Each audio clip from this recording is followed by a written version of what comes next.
امیر عزیز مایک در اختیار شما. درود بر شما آرمین عزیز.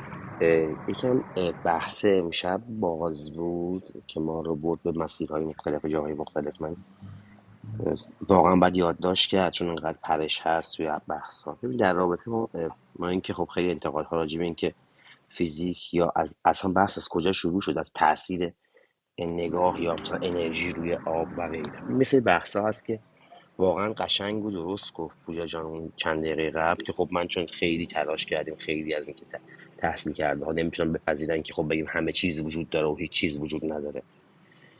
یعنی خب ما توضیحی برای اینکه همه این وجودیت طبق همین تیتری که زدید 99.9% از فضای خالی هستیم، همه این وجودیت قبول دارید از یک انفجار رخ داده. یعنی اول ببینیم بیس رو قبول داریم از یک انفجار، از یک جرم خیلی کوچک و جهان در حال انبساط رو قبول داریم، یه بیسی براش بذاریم، بعد بریم خب بگیم فیزیک کوانتوم و فیزیک رو با هم یه مقایسه کنیم.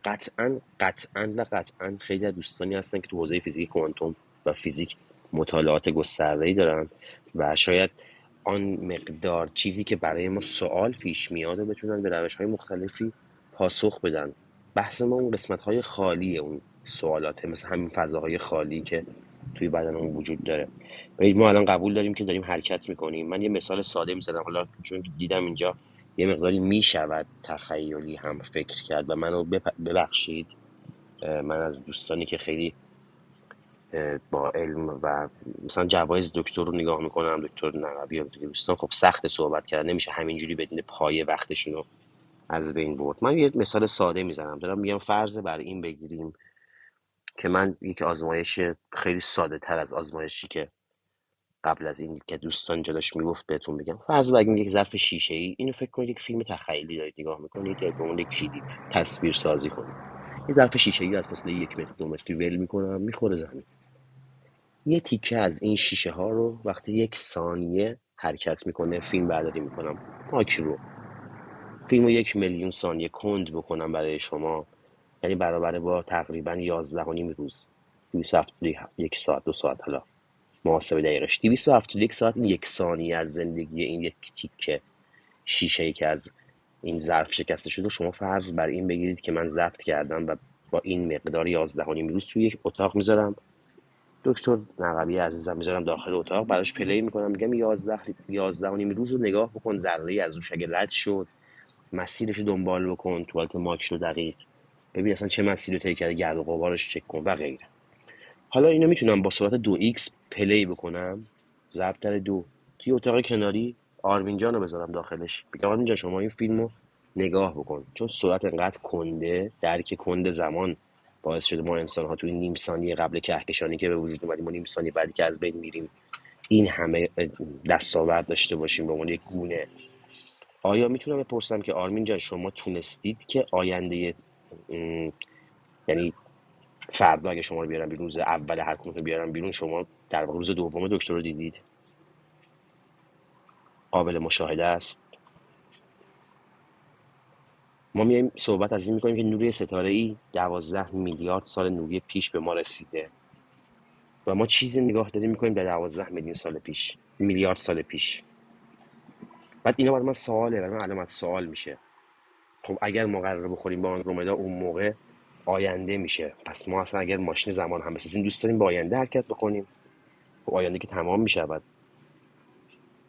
ما دوست داریم بریم به 90 سالگیمون که بمیریم و تلاش ما به خاطر همین داره انجام میشه تو نحوی که بتونیم حرکت بکنیم به سیاراتی مثل مریخ یا حتی قبل از اون، چون زمان زیادتری برای گونه بشر با توجه به درک زمان میخره که بتونه بیشتر به این فکر بکنه که چند سیاره‌ای بشه، بتونه پیشرفت بیشتری بکنه. پس رو به جلو حرکت نمیکنه، رو به چیزی حرکت میکنه که تا 1000 سال آینده در کمربند حیاتی قرار بگیره و همه این اکتشافات که روش داره انجام میده انجام بده. زمین که حرکتش داره انجام میده بره بشه زهره. یه سری سوال پیش میاد. حالا این سوالات اگر در علم نمیگنجه، بعضیاشو میگنجه، خب این یه نوع فکر تفکره. ولی نمیدونم چرا آدم به یه سمتی میبریم که مثلا من گفتم سلام علیکم، یه شعر خوندم، این همه مباحث مختلف و حرکت‌های مختلف اصلا میدونید فضای همون صحبتی که میاد میگه آقا جان صدا فرکانس داره، آدم‌ها عصبانی میشه. من میتونم بسیار آسون و آروم با خونسردی شما رو عصبی کنم، خیلی راحت. میتونم خیلی آروم شما رو بخندونم با یه حرکت. این احساسات یک چیز متفاوتیه و با هر اندیشه و با هر چیزی که شما فکر کنید قطعا در جلوتر هم خورشید خاموش میشه، هم کوه فرفر میشه. این کاملا علمیه. من عرضمو کوتاه میکنم، ببخشید جسارت شد و ببخشید اگه یه موقع وقتتون رو گرفتم، این موقع شب، موقع صبح بهتره بگم 6 و 22 دقیقه. ممنونم از شما جناب دکتر نقوی عزیز. مایک در اختیارش. من مجددا سلام عرض میکنم خدمت دوستان. ببینین آقای امیر دوباره بحث و فلسفی کرد. اصلا بحث ما یعنی توی حتی ما در واقع یه کاری داشتیم، حالا براش داشتیم یه شبکه عصبی حالا طراحی میکردیم. ببینید اصلا مشکل ما همین احساس دیگه. ما همین احساسات رو در واقع نمیتونیم ایجاد کنیم و منبعش رو نمیدونیم چیه. همین احساسات در قالب شعور بیان میشه، نمیدونم در قالب همون اشعار مولانا میاد دوباره بیان میشه. یعنی اشعار مولانا به نظر من بیشتر از اینکه روی منطق افراد تاثیر بذاره روی احساسشون داره تاثیر میذاره. همین بحث مشکل همین احساسه. من منشأ احساس رو نمیدونم و دکتر اینکه جان شما دقیقا، مثلا من ببخش وسط حرفتون میام، شعر رو اگر بدون شعور بشنوید هم خارج از علم میشه، هم گزافه گویی میشه. اون یک احساسی بوده یک نفر نسبت به جهان هستی و جهان بینیش در قالب چند خط بعضی جاها در برده، حتما به این نبوده. یک نگرش 800 سال پیشه. قطعا علم تو جاهایی که متعجب میشه از این جهان بینی میاد تقدیر میزه، جوایز تعیین میکنه، یا یک اه، چی بهش میگن، یک القابی میده به یک نفر. صرف این موضوع نیست، میگه در تفکرات اون انسان این موضوع بوده. من کاملا با حرف شما و دیگر دوستانی که میگن ما یک نفر رو قدیس کنیم این حرفا کاملا موافقم. مثل اینکه بگیم آقا این همه زمان گذشت و فقط یک هیتلر به وجود اومده، یک انیشتین. روزانه ممکن در سراسر دنیا توانایی هایی به وجود بیاد و از اون طرف پوتین ها و هیتلر هایی هم به وجود بیاد. من کاملا با حرف شما موافقم، اصلا میخوام بگم هیچ زاویه‌ای با این گفتگو ندارم. قطعا علم آن چیزی که داره به اثبات میرسونه، داره بحث ها و درک هایی میرسونه که حتی ما ادراک هامون هم میتونه از نظر علمی توجیهاتی داشته باشه. جناب یه کامنت کوچیک بدم میونه بفرمایید فرمایشاتتون. بفرمایید. این جالب گفتید. ببینید چون این علم حالا در گذشته به اسم سحر بوده، خب یعنی فلزات هم درش دخیل بوده و امروز تبدیل شده به علم، به علمی که خیلی قوی تر از گذشته است. یعنی یک سحر خیلی قوی شده و بعضا تبدیل به ابزارهایی شده که انسان‌ها همدیگر رو باهاش نابود میکنن. مثلا سلاح‌های سرد، سلاح‌های گرم و الان که جنگ بیولوژیکی هم که در گرفته، همین ویروس هایی که هی دائما پخش میکنن، ایدز و نمیدونم همین کرونا و ابولا و انواع اقسامش هست دیگه، یاد گرفتن. خب این هم همونه. در زمان سلیمان میگه که این شیاطین، حالا شیاطین همون دسته از میتونن هم دسته از اجنه باشن، هم دسته از انسانهای شیطان صفت که میآمدن سحر به مردم میآموختن. چرا؟ چون نیازمند یک مکتب و معرفتی بوده که اون شخصی که دارای اون علم میشده باید میتونسته که از اون به درستی استفاده کنه. یعنی بعضن به شما یک ابزاری رو میدن، شما میتوانید با اون ابزار هم در جهت رفاه بشریت استفاده بکنی و هم میتونید در جهت نابودی بشریت استفاده کنی. دقیقا و این همینطوره. یعنی من میخوام بگم جنگ متاسفانه، جهانی دوم بله، علم تونست ساکت بکنه. آلن تورینگ اگه نمیومد کریستوفرش رو نمیساخت، اگر نمیومد انیگما رو کشف رمز نمیکرد، که هیچ وقت شوروی نمیتونست آلمان رو متوقف کنه. 2 سال بعد تخمین خودشون 12 میلیون کشته. یعنی یک آدمی که شاید بعدها سالیان بعد اینها رو دیگه نمیتونیم پوشش براش بذاریم. بحث این دقیقاً بحث شما. ما زمانی تصور میکردیم ماشین پرنده و ارزم به حضور شما خیلی از تخیلاتی که نسبت به 100 سال الان داشتیم تصور هیچ جایی برای کامپیوتر هیچ وقت براش نداشتیم. من الان میگم علمی، اصلا بدون اینکه عصبانی بشیم یه جور خاص نگاه کنیم به یک کلمه که امروز زیاد شنیدیم به اسم متاورز. نسخه یک، نسخه دو، به گفته ویکی‌پدیاش برید دنبال بکنید، ها هر جایی که هر تصوری ساخته میشه چه توجیهی برای اون محصولی که در آینده در دنیای متاورز ممکنه رخ بده، یعنی به وجود اومدن یک چیزی، یک خلقی، یک هوش مصنوعی از پیوند دو آدم. فرض بر این بگیرید در دنیای متاورز بتونیم اینو در نظر بگیریم که ربات ها یا در واقع اجسامی که اونجا هستن، فرض کنید تخیلی، از یک رابطه یک فرزندی تولید بشه با یک دی ان ای خاص خودش برای هوش مصنوعی که توانایی یادگیری داره. چه اتفاقی میفته وقتی هیچ تصوری از دنیایی که الان ما داخلشیم نداشته باشه و همه دنیاش همون باشه، تعاریف خاص خودشو داشته باشه؟ ببین نمیخوام عرفانیش بکنم و تخیلیش نمیخوام بکنم. ما اومدیم با ساختن متاورس ثابت کردیم آن چیزهایی که پرهزینه است در دنیای واقعی در دنیای متاورس به یک درکی برسونیم. 30 سال تا 50 سال بعد دنیا رو وقتی ما صحبت میکنیم خیلی قاطع داریم صحبت میکنیم. یه موقعی من میگم خود علم خودشو نقض میکنه. یه جایی میایم جلوتر، خیلی از دانش ها هنوز بهمون شاید نرسیده، شاید به زودی بهمون اضافه بشه، شاید بعضیش برسیده باشن و خورد خورد اطلاعاتش به ما داده شه. من حتی اگر این خبر تا جایی که دنبال کردم در حد یک خبر بود با یک حالتهای خاصی، ولی اینکه تا 30 سال بعد بعضی از کشورها قابل سکونت نیست به علت تغییرات اقلیمی و چجوری میتونم توجیه کنم؟ حالا 30 سال بشه 50 سال، آیا ما باید یه جوری باشیم که این مدلی فکر بکنیم و نتونیم استفاده کنیم بخاطر اینکه بگوییم نه یه بعد استعمال حال حاضره؟ بعضی چیزات به عنوان یک آینده بینی که جلوتر دیده میشه و یک خلاقیت هایی که باید اینا شنیده بشود. بعد از اینکه شنیده شد، راهکارهای علمیش توسط اون کسایی که توی علم از ما پیشرفت، ما ادامه همو زندگی میکنیم. ما تو گروه قبلی اون بحث کردیم، بعضی جاها معرفت ها متفاوته. یک نفر معرفتی یه چیزی دنبال کرده، یک نفر علمی. کاملا این دو تا میتونه نتایج مشترکی داشته باشه. من دردم اینه که چرا نمیتونیم کنار هم دیگه یک موضوع یا به یک هدفی برسونیم. من جذابیتی درست میکنم برای اینکه شما از زاویه دیگه هم بهش نگاه بکنید و شما جذابیت درست میکنید که من از زاویه درستی که به صورت علمی شما میگید نگاهش بکنم. همه یه بحث من سر اینه.